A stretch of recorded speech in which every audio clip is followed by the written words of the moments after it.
Thanks to the support as a channel member, Kyle Mollix. I don't want to panic. There's no reason to panic, but we are potentially having our first ever little on-the-pitch wobble in the save so far. We've not won in 3 games, including 1 defeat against Manchester United at home in the Champions League groups. We need to turn this around, and what better way to turn it around than a La Liga game against Real Madrid and the away game against Manchester United. This could all have gone very wrong by the end of this episode. Hello, welcome to part 17 of Rebuilding Barcelona. I'm Kevin. Coming up on today's episode, we have those 2 matches I just mentioned. We're at home against Real Madrid. We're away against Manchester United. But before we get going, I just wanted to say a big thank you. If you're following me on Twitter, you'll have already seen me post this morning. But as of this morning, we have passed 1 million views in a month on the channel for the first time ever outside of a Football Manager launch window. The last couple of years, we've done it like November, December. We did it January this year as well with all the new game hype and excitement. But then the traditional shape of Football Manager YouTube channel is you have that big peak of views and new subs when the game comes out, and then it slowly peters off over the course of the year. But this year, let's face it, thanks to the incredible success of this save and the incredible support of all of you, we have smashed through 1 million views this month in September. Traditionally, one of the quietest, lowest viewed months of the year. So just thank you. It's incredible support. Please keep it up. I'm loving doing this series. This series is changing my plans for future series based on how much you're enjoying this one.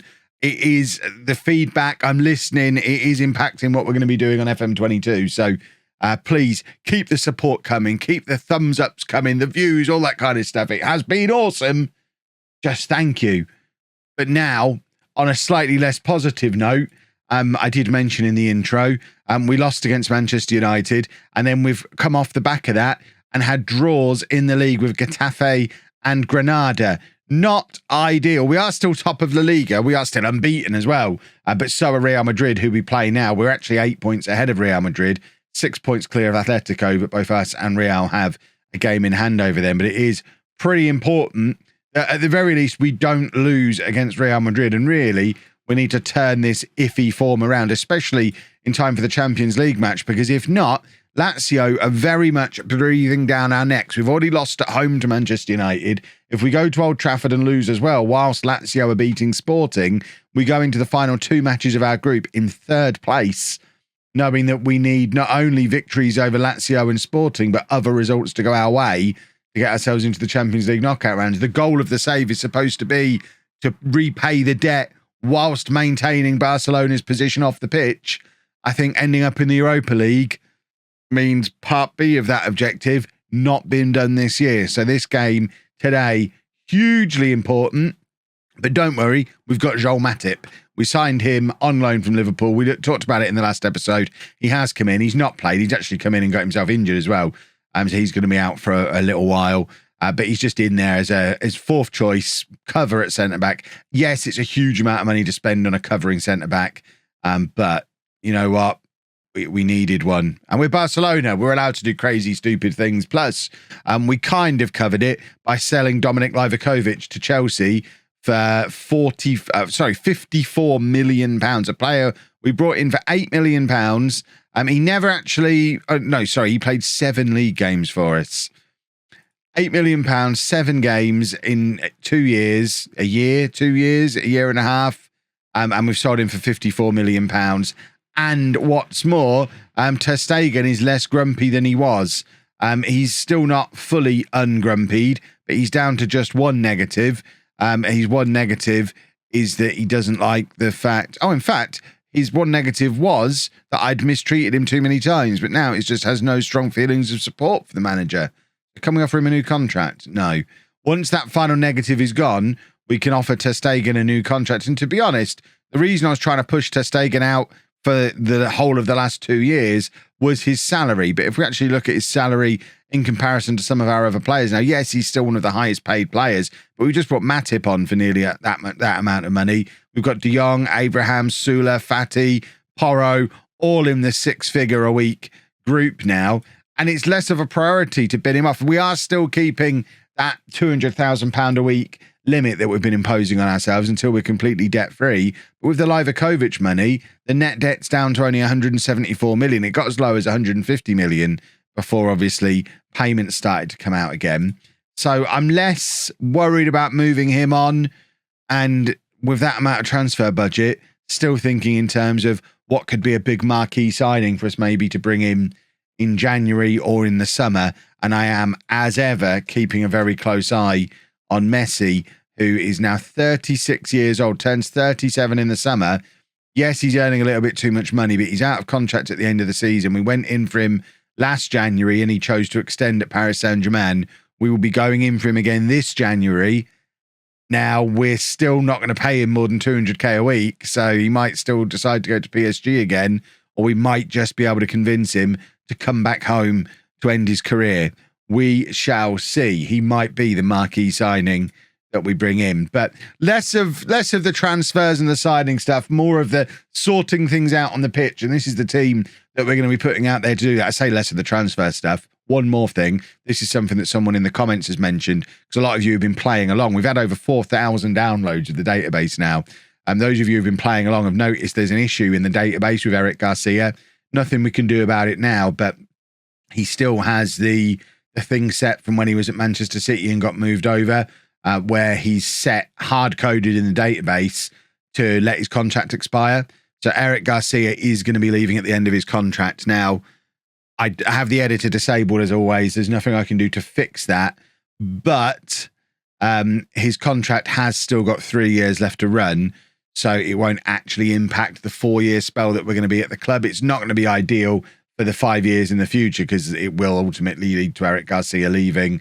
If we get a big enough offer, I mean, we're obviously not going to loan him to Atletico, but if we get a big offer, we might sell him on the basis that he's not going to be renewing. But if we end up keeping him till the end and then he eventually leaves on a free transfer after we've finished the series, then we can just pretend that didn't happen. And it's just, you know, we've done a lot of changes to a database. A huge amount of work by a lot of people has got into making this database as cool as it is.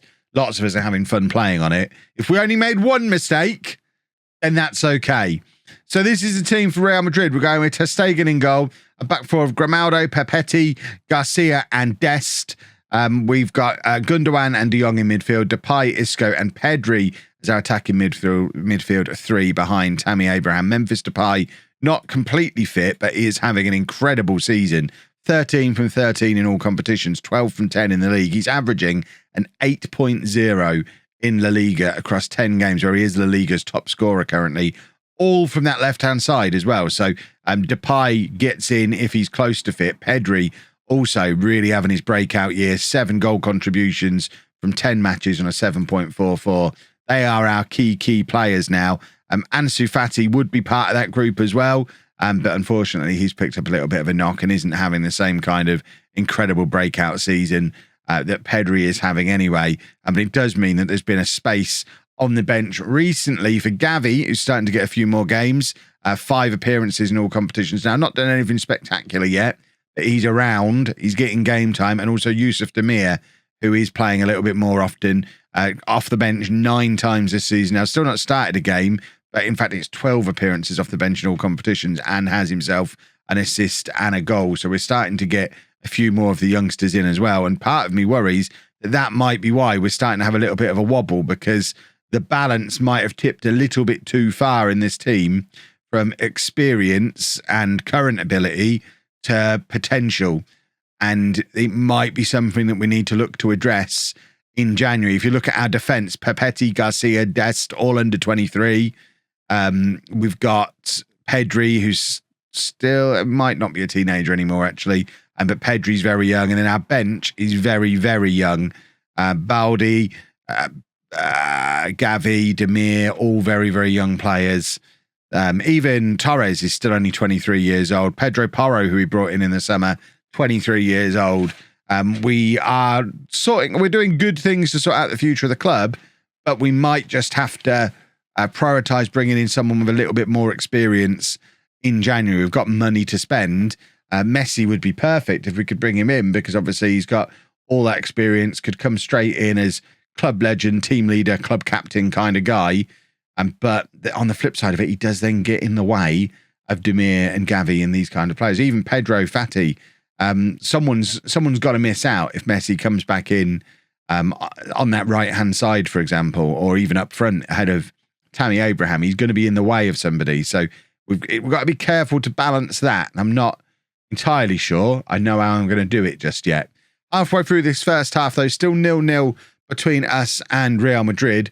A breakthrough now would be super. I've just realised I've still got all the Streamer Showdown graphics stuff on from the weekend. That must have been in yesterday's video as well. Probably need to turn them off at some point. This isn't a Streamer Showdown match, but they can stay on there for now. It's fine. A little bit of free promo for the Streamer Showdown. I guess that's okay. I've won it enough times. We can show it off a little bit here on YouTube. But we have gone 1-0 up here. Grimaldo with a lovely finish, a little bit fortuitous to get the ball where he got it, bobbling around in the area a little bit. But Grimaldo with an excellent finish, 1-0 to us. Grimaldo is exactly the kind of signing we might be looking at in January. I think he was 26, 27 when we brought him in, now 28 years old. If we can bring in a player like that, especially if it's a player like Grimaldo who's got a previous Barcelona connection, because I think that's a handy thing to have. So, I mean, if there's any like 25, 26-year-olds who've been playing in a top league somewhere for the last 2 or 3 years fairly regularly, but were previously Barcelona youngsters, that could be a perfect kind of player to be able to bring in. I think there's going to be a red card here. I thought it was a penalty appeal and was a little bit confused because it wasn't in the penalty area, was it? It's actually going to be a red card, I think. I don't know what's gone on. Clement Longley has been sent off. We didn't sell him directly to Real Madrid. So we sold him. I don't remember where we sold him. He's ended up at Real Madrid and now got himself sent off, presumably because he hates my guts. Because if you remember back in the first season of the Save, he was actually a pretty useful player for us, built a partnership with PK at the back, was a big goal threat from corners, and probably feels a little bit hard done by that he got moved on as quickly as he did. Sula coming in that first transfer window, pushed him out of the team and partnered PK for a little while. And then when PK started his rapid decline, Eric Garcia came into the side and we moved Longley on. So I guess he's probably got a little bit of beef with me and has now rewarded me for that by getting himself sent off in a massive game like this and leaving Real Madrid to have to go through the majority of the game with only 10 men on the pitch. So last big contribution to the success of Barcelona, Clement Longley, thank you very much. Of course, we've got Isco as a former Real Madrid player in our team as well. There's been a little bit of player swapping going on. But here's Gundogan trying to get an attack going for us again. Plays it back to Grimaldo. De Jong's got space here, but instead of going forward, plays it back to Pepetti, that's a poor pass from Pepetti, who broke into the team we had an injury to Sula, which is why Pepetti is in the team. Sula is now fit again, but Pepetti has been really, really good. He's actually made his debut for the full Italy national team. And as much as I like Sula, I kind of really like Pepetti and Garcia as well. Although, obviously, with the thing we looked at before, Abraham's in here, and Tammy Abraham with an absolute gift. An 8th goal of the season for him. It just... Real Madrid are self-combusting here. They've had a player sent off. They've now gifted us a goal. It's like they want us to win the league. I'm not really sure. This is... I don't even know what he's trying to do there, Valverde, but he just plays a lovely through ball for Tammy Abraham, who took a moment to react to it, because I guess he wasn't expecting to receive the ball there in the manner that he did, but receive it he did. Score a goal. Are they playing Casemiro at centre-back now? This is very interesting from Real Madrid. I'm not entirely sure what's going on with them, but we're just going to leave them to it and hopefully get a nice confidence-boosting big win that we can then take the momentum and the morale from into the Manchester United game that is must-win. So Abraham's in again here. Tammy Abraham. He went the long way round as well. What is this Real Madrid defender doing? I didn't even see who it was, but they've hesitated for so long that Tammy Abraham, he could have gone via the pit lane to get there ahead of him. Look out. Who is that defender? That is Eder Militao. Goodness me. And Abraham has just made him look like an absolute mug. It's 3-0 at half-time to Barcelona. And I'll level with you, wasn't expecting a response like that to the results that we've had recently. I am just going to check in on Clement Longley. So, yeah, we sold him to Manchester United, where he played for a year, and they've then sold him to Real Madrid. Very interesting stuff.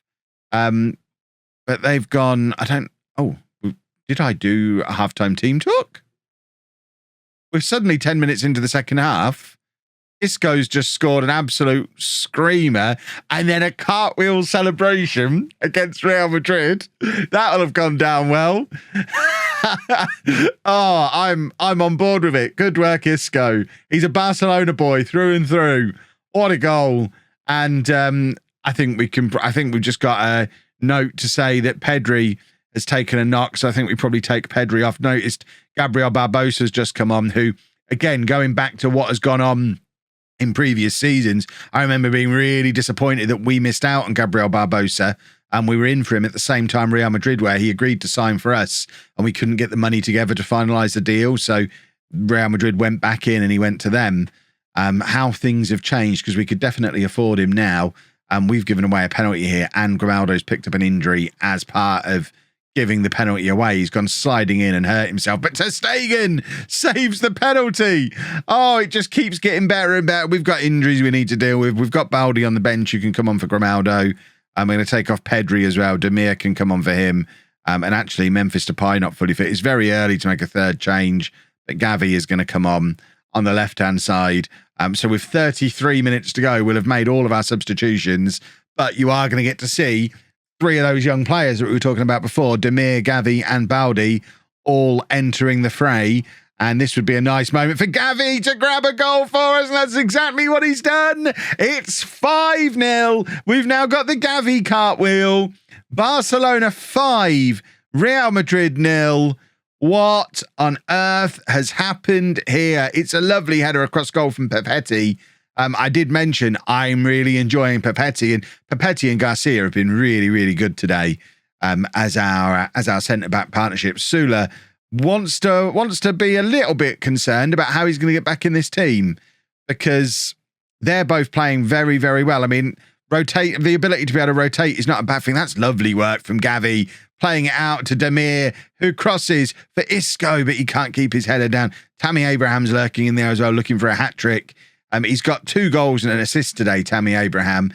All this talk of potentially bringing in Messi or a superstar high-profile signing. Whoever it is, it ain't going to be a striker, because Tammy Abraham is just superb, and he's showing it again today. Dest has now picked up a knock as well. This has been an eventful game, and I'm a little bit worried the amount of injuries we're picking up before the Manchester United game in just a couple of days' time. But here's Baldi on the left. He's probably going to have to start against United, with Grimaldo and Dest both picking up injuries in this game. It's going to have to be, is Porro fit? I think Porro might be injured as well. I'm not quite sure what we're going to do at fullback, but there is Tammy Abraham's hat-trick. 85 minutes gone. Barcelona 6, Real Madrid 0. It is the Tammy Abraham show, and what a performance. What a result. This has been, I mean, you haven't had to sit through the last couple of matches the way I have. Seeing us, I was throwing everything at those couple of teams we've just drawn 1-1 with and could not find a way to win or to score goals. I thought it was all coming to an end. It was all falling apart. I'm seriously sat there planning what strikers I'm going to bring in January with all that money we've got to spend. And then we go and stick 6 past Real Madrid. Beautiful. Right, Grimaldo should be fit for United. That does mean we've got 2 left backs fit. Porro and Dest are both going to be out, though. Can Baldi play right back? He can. So we're probably going to be playing Baldi at right back against Manchester United, which isn't ideal. Right, we are struggling a little bit here to put a team together, at least a fit team. We're having to play a few players that I ideally would be resting. De Jong and Pedri both tired. Torres is only fit to play 45 minutes. So, I mean, do we even bother? I guess Isco can come on at halftime, who's also tired. Grimaldo's not not fully recovered, but Papetti apparently can play right back, which is handy. I hadn't noticed that about him previously, but he's an accomplished right back. So Papetti can move across to right back, which does give Sula his route back into the team. So it's Baldi, Sula, Garcia, and Papetti at the back.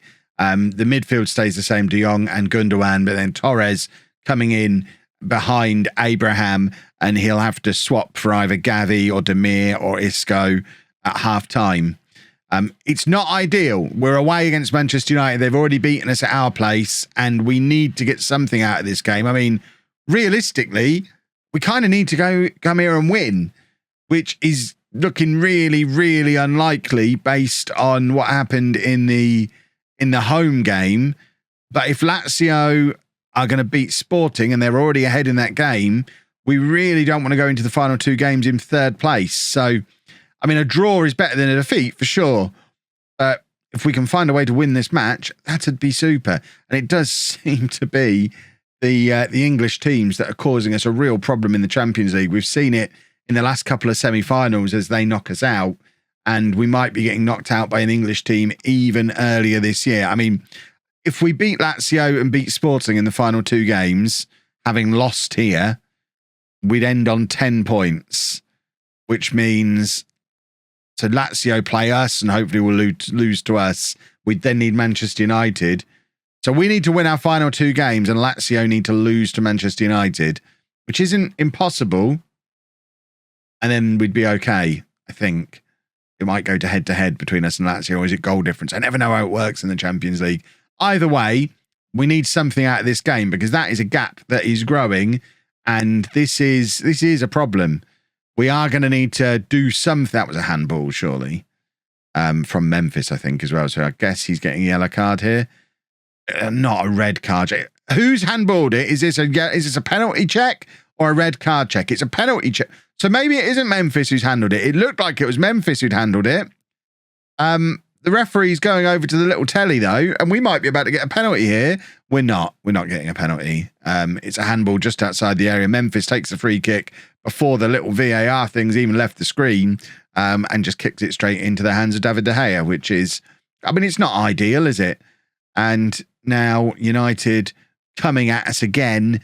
And if we could find a way to stop them, that'd be super. I don't know. I'm now questioning the logic behind putting a full-strength team out against Real Madrid. Yes, we needed to stop the rot, but we win La Liga comfortably every year. I'm now thinking maybe we should have rotated a bit and saved the best team for this game rather than sending out the walking wounded here. I don't know. Hindsight is always useful, but realistically, we're not going to put out a rotated side against Real Madrid in La Liga, are we? Because if we lose that, all of a sudden, that's 4 games without a win.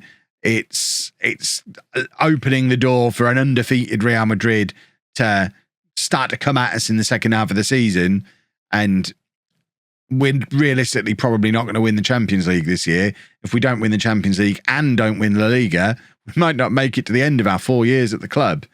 Right, Tammy Abraham. It would be nice for him to not just run straight into Bruno Fernandes. We have been really poor today. It does indicate that we're not noticing it so much in La Liga, but certainly the transfers that we've been doing in terms of world football, European football, we're definitely a weaker side now than we were when I arrived, which we kind of knew was going to happen because we've had to sell so many top players, but we might have gone a little bit too far. The fact we've got into this season with 70 million of transfer budget still in the bank probably indicates that as well. And I think we need to go and spend some money in January. It's then just deciding what, because we've kind of made the decision this year to go in a little bit more on these younger players, which is all well and good for long-term player development and all that kind of stuff, all very nice.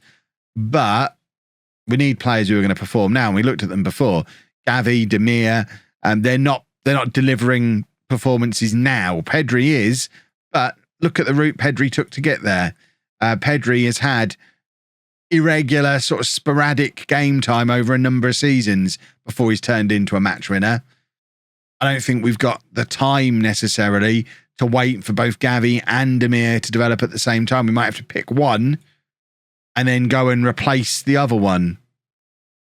He says as he's bringing Gavi on in midfield, we've also got to take off Torres. So we are bringing Gavi and Damir on now. Oh, dear. Right. I don't know if it's better to bring Pedri back there. We'll try him in centre. We've not really tried him in central midfield. Let's see how it works in central midfield. This is a big ask to have Torres and De Jong coming off now because of fitness issues, and now Damir and Gavi coming on when we're already 2-0 down. Barcelona fans are probably questioning my judgment for the first time since I signed Tammy Abraham. But I was proven right on that occasion, and maybe we get proven right again today. Gavi playing it forward to Pedri. I mean, we saw how well Gavi performed against Real Madrid. He's definitely got it in him. He just needs it consistently. Pedri playing it across, looking for Memphis. In fact, I'm just going to switch those two around and get Pedri in the middle, where I think he'll have a little bit more influence on the game, and Damir can go out onto that right-hand side. But Pedri's the main man in there. He's done very well there, but then giving the ball away. Fernandes has been everywhere for Manchester United. So every time they've got the ball, it seems to be Fernandes or Jadon Sancho.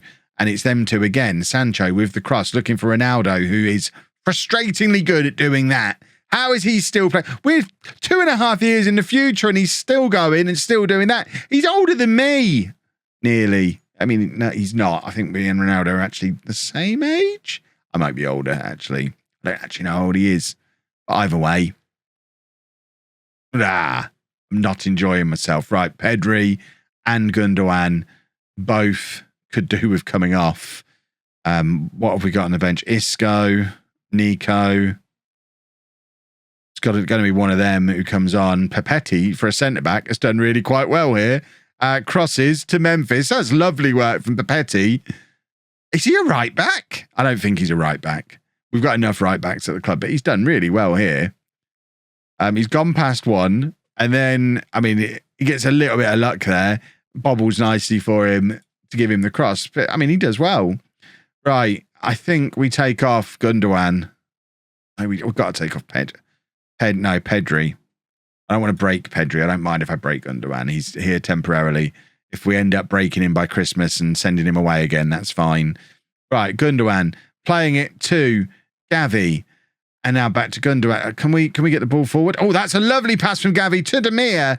The two youngsters combining. And Gavi has got a little bit of magic about him.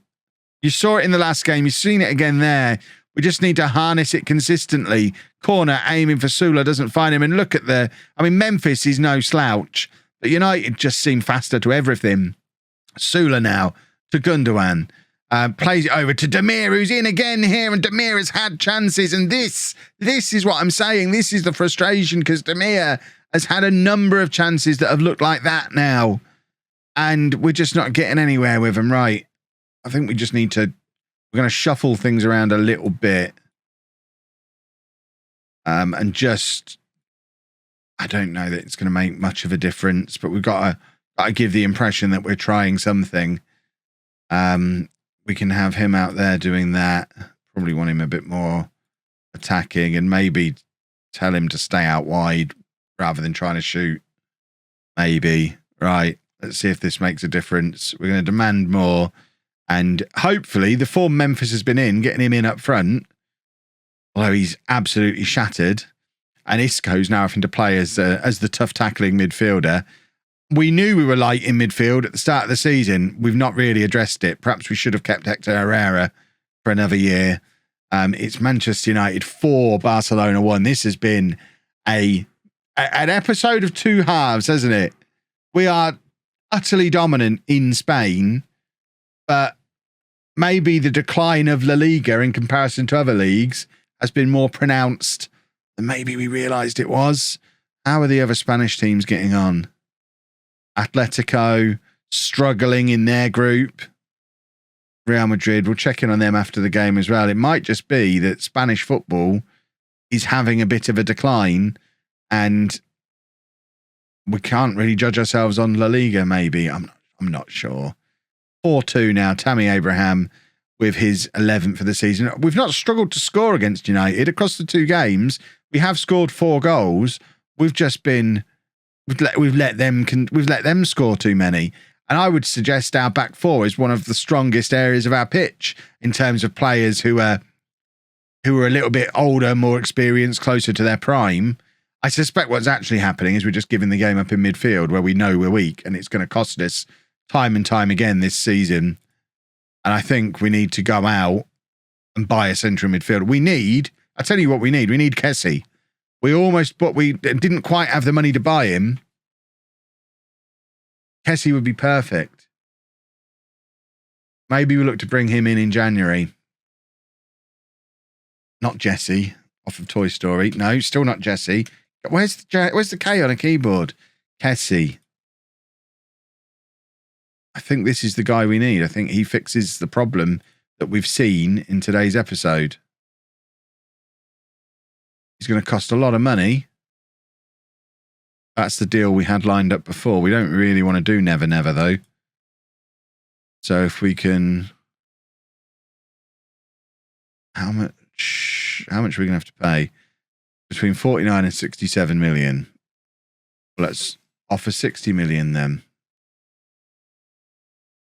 We'll submit the offer as a flat 60 million, which we can now afford after we've sold Livakovic. But that deal went through after this one had already fallen through, and I didn't go back in for him. I chickened out in the end. But I think I don't care about Joel Matip's loan spell. I think what we've learned today is we are definitely a midfielder short. And hopefully we'll still be in the Champions League in time by the time we've fixed it.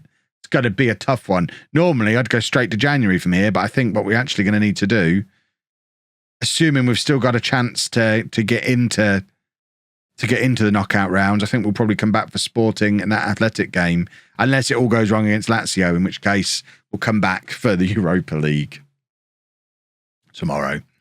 If you've enjoyed that, please make sure you leave a nice big thumbs up on there for me. Subscribe to the channel for daily Football Manager videos, and thank you very much for watching.